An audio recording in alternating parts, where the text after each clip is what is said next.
911, what's your emergency? He's just all sweated out. He feels like something is coming, but he can breathe and everything, but it's just like he's too anxious.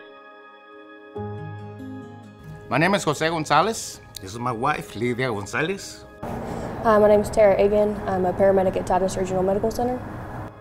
Hi, I'm Kevin Ribble. I'm an EMT basic at Titus Regional Medical Center. I'm Dr. Stephen Siegel. I'm an interventional and general cardiologist here at Titus Regional Medical Center and the Heart Vascular Institute at Titus. Hi, my name is Amir Abbas. I'm one of the staff interventional cardiologists here at Titus Regional Medical Center in Mount Pleasant, Texas. I'm Milan Sekulic. I'm Director of Cardiology at Titus Regional Medical Center. So instead of going to brochures, I stopped right there at O'Reilly's and sit there. And I turned the air conditioner on. I said, well, it's cold outside and I'm sweating. This is not right. So I kind of felt a little bit bad. I says, you know what? I'm gonna go home and I'm gonna make it home. Yeah, he came in and just drenched with sweat. And I asked him, what's wrong? And he's just like, I just don't feel well. And he just plopped himself on the bed, and when he plopped himself on the bed, his eyes rolled back. Well, the day before, his brother had stayed with us, so I called out for him, and I said, come over to the room. I said, something's happening with your brother. And he was still kind of, he was just in and out, and I was just telling him, how are you feeling? Does your chest hurt? Does your arm hurt? And he was just saying, no, no, and all of a sudden it was just, that was it for him. Is he breathing normally? It's kind of heavy. His chest hurts. His chest is hurting? Yes, that's what he says, his chest hurts, okay. Like he feels pressure on it. Okay, and has he ever had a heart attack or angina before? No, ma'am. Well, I'm sending the paramedics to help you now. Send the line and I'll tell you exactly what to do next. It's okay, honey. It's okay, honey. You need to relax. Ma'am, what's happening? His eyes are turning. Okay. Ma'am, can you hear me? Can you hear me? I gotta hear. Okay, what is he doing? He's trying to breathe. He's trying to breathe.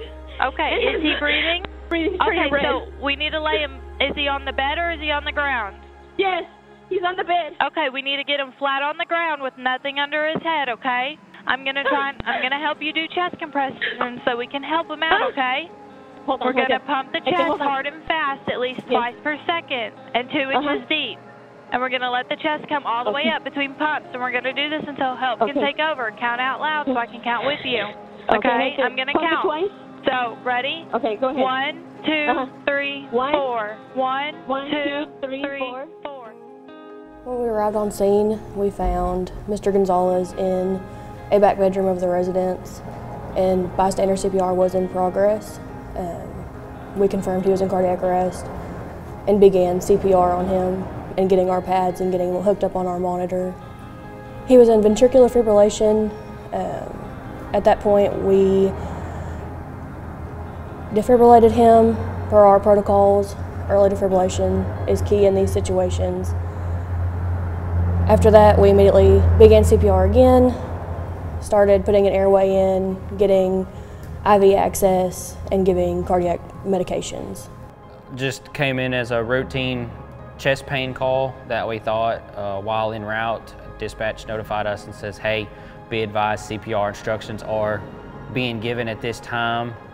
In my opinion, if it wasn't for his brother to start CPR, I think this outcome could have honestly been a lot different for this gentleman. So upon arrival, essentially he had a severe chest pain. He had a look of a patient who is having a heart attack. Mr. Gonzales is a lucky individual in an essence that the timing of the events all fell in appropriately.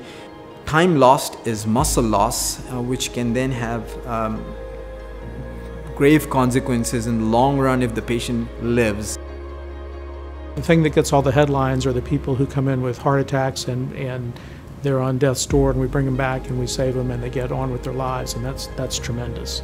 But if you really want to make an impact in cardiovascular death rates, you have to start before that, because the best treatment for a heart attack is to prevent the heart attack from ever happening. We created a primary heart attack center here, which has been certified by the American Heart Association and by the Joint Commission on Accreditation of Hospitals. It is important to provide most up-to-date cardiovascular care to this community.